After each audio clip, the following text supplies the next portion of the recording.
Welcome সকলকে। এখন আমরা যেটা ম্যাথমেটিক্যাল প্রবলেম দেখব। তো এখানে প্রথম প্রবলেমটা দেওয়া আছে সাইন 780 ডিগ্রি। তো আমরা হয়তো বা সকলেই সাইন 90 ডিগ্রির মান বলতে পারবো যে এটার মান হচ্ছে 1। সাইন 60 ডিগ্রির মান বলতে পারবো যে √3/2 সামথিং। বাট আমরা হয়তো বা এই সাইন 780 ডিগ্রির মান এক দেখায় বলতে পারবো না। বাট আমরা যদি একটু টেকনিক অবলম্বন করি তাহলে হয়তো সলভ করতে পারবো। তো আমরা এই এই জিনিসটা দেখার আগে আমরা এর কয়েকটা বেসিক জিনিস দেখে নিই। তো আমরা জানি যদি থিটার মান 90 ডিগ্রি এর বিজোড় গুণিত হয়,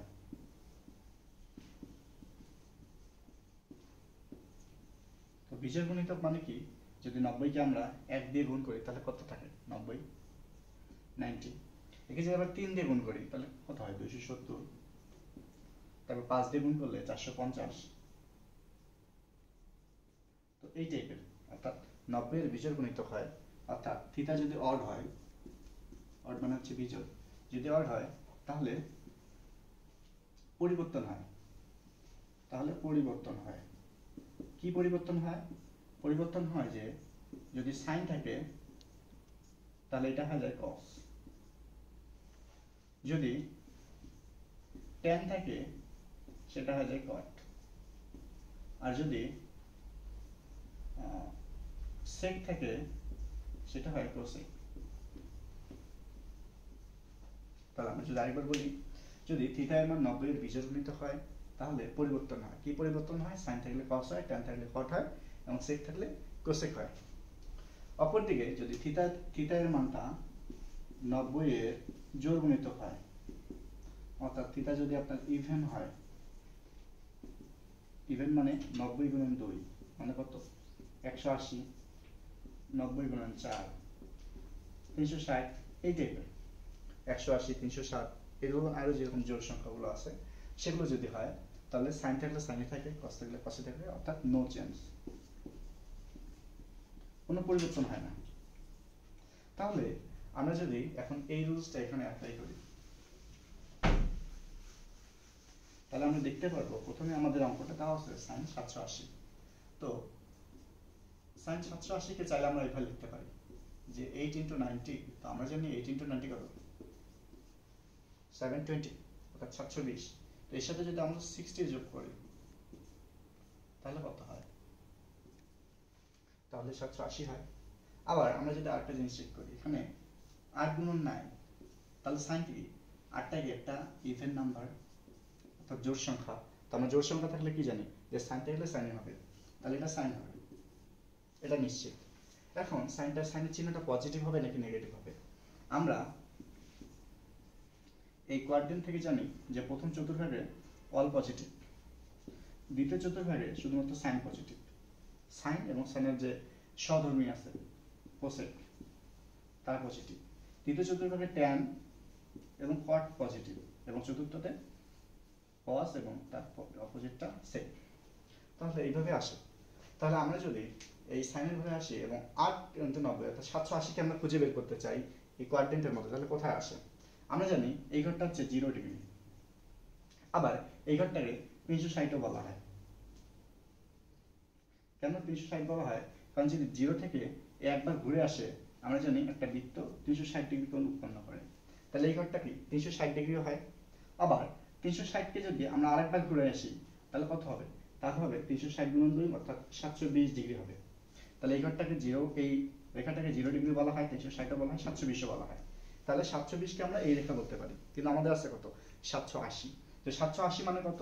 নিশ্চয়ই এটা এই দিক দিয়ে কিছু একটা যাবে, অর্থাৎ অবশিষ্ট 60 ডিগ্রি কোণ এটা, অর্থাৎ টোটাল এই জিনিসটার মধ্যে আছে 780। তার মানে 780 এই ঘরটা আছে পজিটিভ ঘর। তো আমরা জানি কি এই প্রথম চতুর্ভাগে অল পজিটিভ, যেহেতু অল পজিটিভ তার মানে কি সাইনের সঙ্গে আর কোনো চিহ্ন পরিবর্তন করতে হবে না, সাইন সাইনে থাকবে। তাহলে সাইন 8 × 90 এর পরিবর্তে আমরা শুধুমাত্র কি সাইন থিটা লিখতে পারি, এবং থিটাটা কত? 60 ডিগ্রি। তাহলে আমরা জানি সাইন 60 ডিগ্রির মান হচ্ছে √3/2। তার মানে সাইন 780 ডিগ্রির মান হচ্ছে √3/2। তাহলে আমরা যদি এখন 2 নাম্বার ম্যাথটার দিকে তাকাই তাহলে এখানে দেখতে পারবো সাইন -660। তাহলে আমরা জানি শুধুমাত্র কসের ক্ষেত্রে এর ভিতরে যদি মাইনাস থিটা থাকে সেটাকে আমরা কস থিটা লিখতে পারি, কারণ কসের ভিতরে মাইনাস থাকলে সেই মাইনাসটাকে পজিটিভ হয়ে যায়। এবং কস এবং এর যে অপোজিটটা আছে সেক, তারা থাকলে তাদের মধ্যে মাইনাস থাকলে সেটাকে পজিটিভ বানিয়ে ফেলতে পারে তারা। বাট এর বাদের যে বাকিগুলো আছে যেমন সাইন, কস, সাইন, কোসেক, ট্যান, কট, তাদের মধ্যে যদি বাই চান্স কোনো হয় নেগেটিভ থাকে তাহলে নেগেটিভ হয়। তার মানে সাইন মাইনাস 660 মানে মাইনাস সাইন 660 ডিগ্রি। তার মানে এই নেগেটিভটাকে আমরা সামনে নিয়ে আসতে পারি। তাহলে এখন 660 কে আমরা কিভাবে লিখতে পারি? 660 কে আমরা জানো এইভাবে লিখতে পারি না, যে সাইন 8 গুণ 90 মানে 720, 8 নং 72, 720 ডিগ্রি মাইনাস 60 ডিগ্রি। দেখো 8 ইন্টু 19, 8 ইন্টু 90 মানে কত? 720, তো আমাদের আছে 660। এর থেকে যদি আমরা 60 বিয়োগ করি তাহলে হচ্ছে কত? 660 আসে। তাহলে আমরা লিখতে পারি সাইন 660 কে লিখতে পারি যে 8 ইন্টু 19 মাইনাস 60 ডিগ্রি। তো এখন আমাদের ঘর চেক করার পালা। তো আমরা যদি কোয়াড্রেন্টের মধ্যে একে বসাইতে চাই, তো আমরা একটু আগে দেখে আসছিলাম যে এই ঘরটা হচ্ছে, এই রেখাটা হচ্ছে 0 ডিগ্রি, একই সাথে 360 ডিগ্রি, একই সাথে 720 ডিগ্রি। তো এই যেহেতু একই সাথে 0 ডিগ্রি, 360 ডিগ্রি এবং 720 ডিগ্রি, তাহলে আমরা যদি 720 থেকে -60 মানে কি? নেগেটিভ দিকে, অর্থাৎ নেগেটিভ দিকে যদি আমরা 60 ডিগ্রি আগাই, মানে এই দিকে যদি যাই, তাহলে নিশ্চয়ই এই কোণটা হচ্ছে -60 ডিগ্রি। তার মানে আমরা বলতে পারি যে 660 এই ঘরটা অবশ্যই এই চতুর্থ চতুর্ভাগে অবস্থিত। তার মানে চতুর্থ চতুর্ভাগে আমরা জানি শুধুমাত্র এবং কেবলমাত্র cos থিটা এবং sec থিটা হচ্ছে পজিটিভ। তো cos এবং sec বাদে বাকি যারা আছে সবাই আসলে নেগেটিভ। তার মানে এই ঘরে যেহেতু সাইন আছে, তার মানে কি সাইন হবে নেগেটিভ। তো দেখো সাইনের সামনে আগে থেকে নেগেটিভ আছে, তাহলে আবার একটা যদি নেগেটিভ আসে, তো নেগেটিভ নেগেটিভ কি হয়? পজিটিভ হয়ে যায়। তাহলে সামনে থেকে আগে থেকে একটা নেগেটিভ আছে, পরে আরেকটা নেগেটিভ আসলো, তাহলে আমরা চাইলে কি নেগেটিভ নেগেটিভ পজিটিভ, কিন্তু শুরুতে তো পজিটিভ লিখতে হয় না, তাহলে আমরা এটা চাইলে বাদ দিতে পারি। এখন 8 ইন্টু 90 আমরা জানি জোড় সংখ্যা আসছে 90 ডিগ্রি জোড় গণিত, তাহলে আমরা চাইলে এই জিনিসটাকে বাদ দিয়ে শুধুমাত্র 60 ডিগ্রি লিখতে পারি। কেন?